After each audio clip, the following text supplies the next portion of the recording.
Ulises Hilarión Erox Lebert, más conocido como Lilis, nació el 21 de octubre de 1845 en San Felipe de Puerto Plata.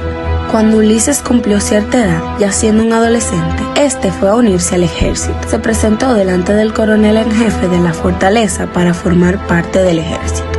Ya obtenida la restauración de la República, Ulises siguió secundando al general Gregorio Luperón, trabajando para derrocar a Buenaventura Báez, porque estaban descontentos con su forma de gobernar. Al surgir el Partido Azul y acabar el golpe de Estado, y al Ulises Francisco Espaillat ascender a la presidencia, Lilis se había convertido en uno de los líderes de ese partido. En el año 1879, Luperón alcanzó la presidencia, pero decidió quedarse en su pueblo natal, delegándole la autoridad a Lilis en Santo Domingo. El padre católico Fernando Arturo de Meriño asumió la presidencia en septiembre de 1880, ya que Luperón había renunciado al cargo. Este nombró a Lilis como ministro de Interior y Policía. Al término de 2 años de gobierno de Meriño, este le pasó las riendas del gobierno a Erox, quien mantuvo un gobierno democrático durante el período constitucional 1 de septiembre de 1882 hasta el 1 de septiembre de 1884. Primero, los extranjeros podrán entrar sin tantas complicaciones a nuestro país. Segundo, los restos de nuestro patriota Juan Pablo Duarte serán trasladados aquí. Tercero, se aumentarán los ingresos fiscales de las bebidas alcohólicas. Cuarto, se reforzará la profesionalización de los militares con el fin de brindar mejores servicios al Estado Dominicano.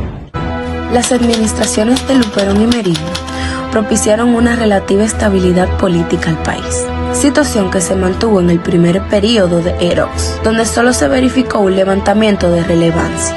Para 1884, con el Partido Azul como entidad política dominante, no había ni un potencial sucesor entre los varios caudillos locales que constituían el grupo de líderes de la República. Luperón seguía siendo el líder del Partido Azul y apoyó la candidatura del general Segundo Imbert, mientras que Erox apoyó la candidatura del general Francisco Gregorio Villini.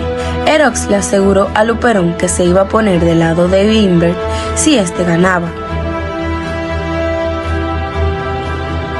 Después de ser electo el 1 de septiembre de 1884, Villini se resistió a los esfuerzos de Erox para manipularlo, haciendo que Erox respondiera esparciendo rumores de que Villini decretaría una amnistía política con el fin de poder conspirar con el expresidente Cesario Guillermo en contra de Gregorio Luperón en el Partido Azul. Esto ocasionó una crisis gubernamental que forzó a Villini a renunciar el 16 de mayo de 1885. Villini fue reemplazado por el vicepresidente Alejandro Woz y Gil, y Erox asumió un rol más activo bajo el nuevo gobierno. Luperón, en consecuencia, apoyó a Erox en las elecciones presidenciales de 1887, pero el fraude electoral que cometió de nuevo llevó a que los seguidores de su oponente, Casimiro de Moya, armaran una rebelión en el Valle del Cibao.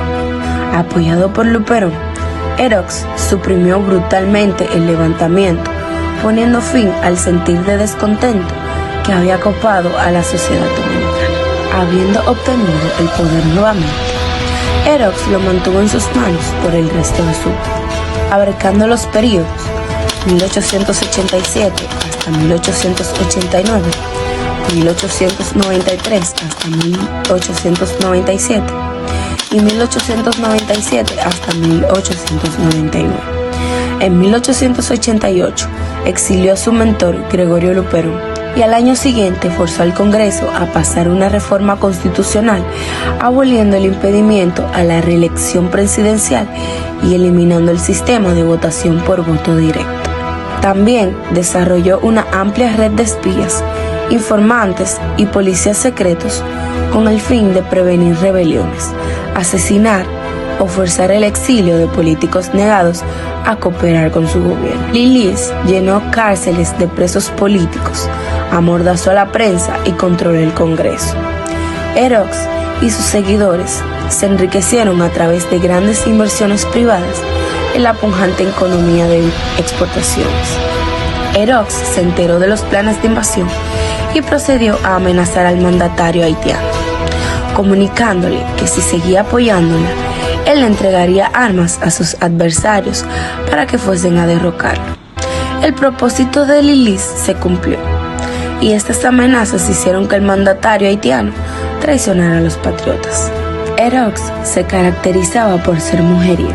Sus atributos de hombre alto y moreno le daba ciertas facilidades con algunas mujeres, lo que lo llevó a tener varias concubinas. Entre ellas resalta Evangelista López, dada como la Cigua, en 1870. Ya Lilis había embarazado a la sureña Juana Ogando, una regia mulata, hija de Juan Ogando y Catalina Encarnación, la que procrearía a Rosa y Ulises Erox Ogando, dos de sus 12 hijos que tuvo. Ulises Erox fue asesinado el 26 de julio de 1899 en la provincia de Moca por un grupo de conspiradores liderados por Ramón Cáceres, Jacobo de Lara y Horacio Vázquez. El atentado contra Lilis estuvo encabezado por Jacobo de Lara, Ramón Cáceres y Horacio Vázquez, pero estos eran solo las cabezas visibles de una conspiración más amplia que, después del hecho, se levantó en armas contra el gobierno provisional. Con la muerte de Lilis terminó la estabilidad política y la unidad que mantuvieron los comerciantes, militares y caudillos regionales alrededor de su figura. Desde entonces, todos los sectores tenían interés en tomar el gobierno. Sin embargo, el lugar de Lilis, como lo establecía la Constitución de 1896, fue ocupado por el presidente de la República, Wenceslao Figuereo, quien ordenó la captura de los asesinos de Lilis. Tras esta nueva presidencia, hubo revueltas en varios pueblos de la República Dominicana. Hubo un gobierno provisional, hubo nuevas elecciones, las cuales le dieron inicio a Ilense para crear un nuevo gobierno. Hubieron problemas diplomáticos y conspiraciones, pero estos acontecimientos serán para otra historia, ya que en una de las revueltas armadas por Pedro Pepín, Jiménez renunció a su gobierno por conspiraciones hechas por Vázquez. Así, años más tarde, el 29 de diciembre de 1905, Ramón Cáceres tomó posesión como presidente de la República Dominicana. Al igual que los gobiernos anteriores, Cáceres tuvo que enfrentar los problemas económicos del país como resultado de las continuas deudas. Sin embargo, dentro de sus primeras medidas tenía como prioridad pacificar la región noroeste del país, donde Desiderio Arias se había levantado en armas contra el gobierno. El ejército de Arias empleó tácticas de guerra de guerrillas para contrarrestar a las tropas de Cáceres. La dificultad que ocasionaba la insurrección de Arias llevó al presidente a tomar las siguientes medidas. Secretario, anote. Quiero implementar dos medidas nuevas. La primera es que quiero concentrar en los pueblos, la población y el ganado. Así devastar los pueblos de la región noroeste para que los campesinos no puedan dar el apoyo a la insurrección. Y la segunda es que quiero eliminar el ganado y las cosechas de los territorios de la línea noroeste para privar de los alimentos a los insurrectos.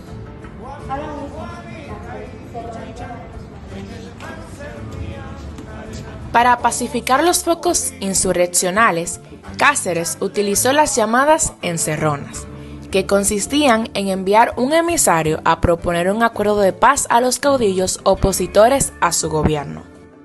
Otras medidas tomadas por Cáceres estuvieron orientadas a organizar el Estado dominicano. Algunas de esas medidas fueron las siguientes. Secretario, el día de hoy tengo unas nuevas medidas. Anote. 1907, nuevas leyes de Cáceres. Adelante, señor. Quiero una nueva creación de la Guardia Republicana. Quiero poner por el nombre la Guardia de Honor. Su objetivo será mantener orden en las zonas urbanas y quiero que el general Alfredo María Victoria esté a cargo. También quiero la promulgación de las leyes de fomento de frontera. Así podré repoblar a los pueblos de la frontera. También quiero una ley de caminos para que los pobladores se sientan obligados a cuidar de los caminos. No puedo estar inseguro o sentirme incómodo de andar de un lugar a otro. También quiero que se haga una ley de estampillas. Esta quiero que se convierta en el papel sellado en estampillas de rentas internas y así aumente el impuesto de las bebidas alcohólicas. Hablando de eso, doy un poquito de ron, me dio sed. Cáceres convocó una asamblea constituyente para modificar la constitución y garantizar la prolongación de su gobierno.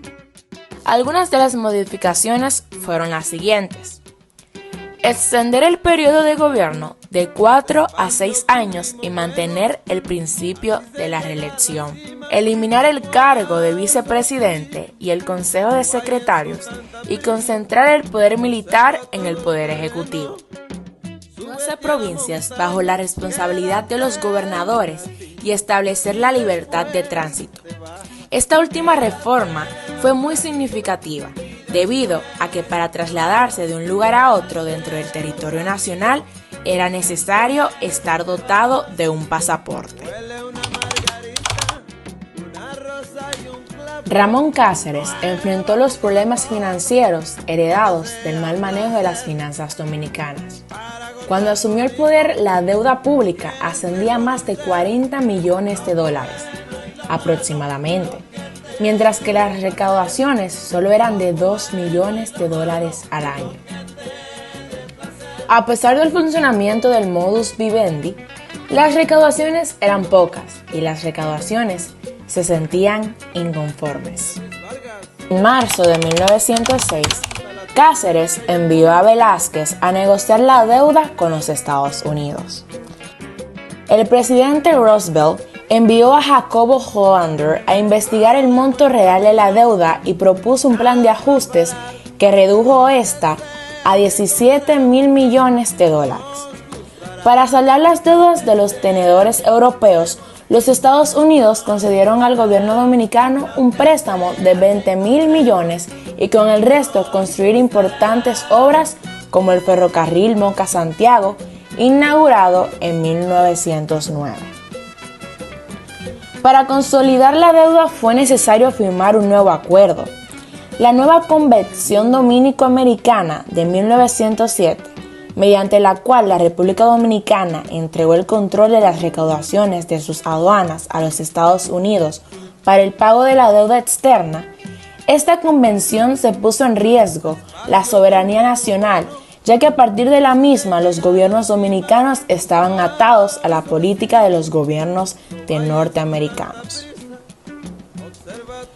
Con la puesta en vigencia de la Constitución de 1907, se procedió a la celebración de las elecciones presidenciales convocadas para el 30 de mayo de 1908.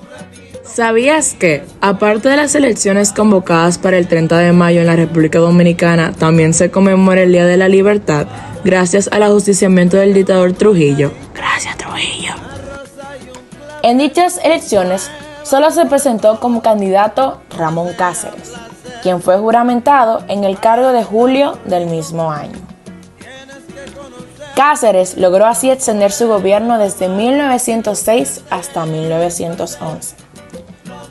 Durante este periodo se había logrado en el país la estabilidad económica y la paz política debido a algunos factores como los siguientes: el aumento de los precios del azúcar en los mercados extranjeros y el desarrollo del capitalismo, la eliminación de los guerrilleros de la zona noroeste y el apoyo de los Estados Unidos al gobierno de Cáceres, el carácter autoritario y dictatorial del gobierno y la formación de dos nuevos cuerpos castrenses, el de la Guardia Nacional y la Guardia Republicana.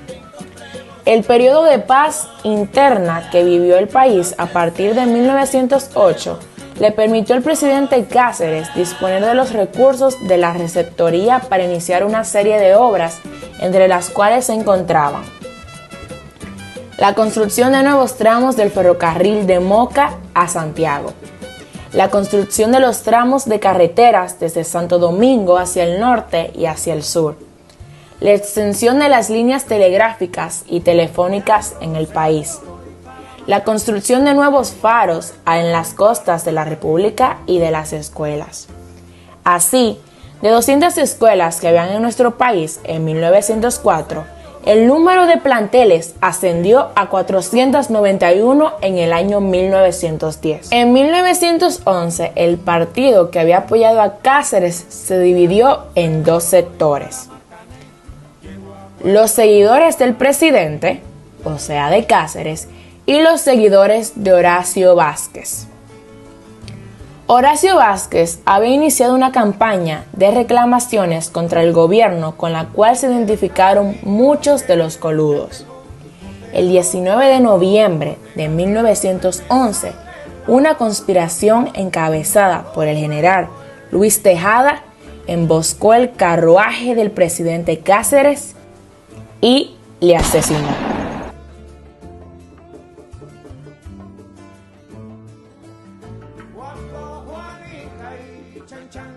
En el mar servían arena, como sacudía el jibe, a Chan Chan le daba pena.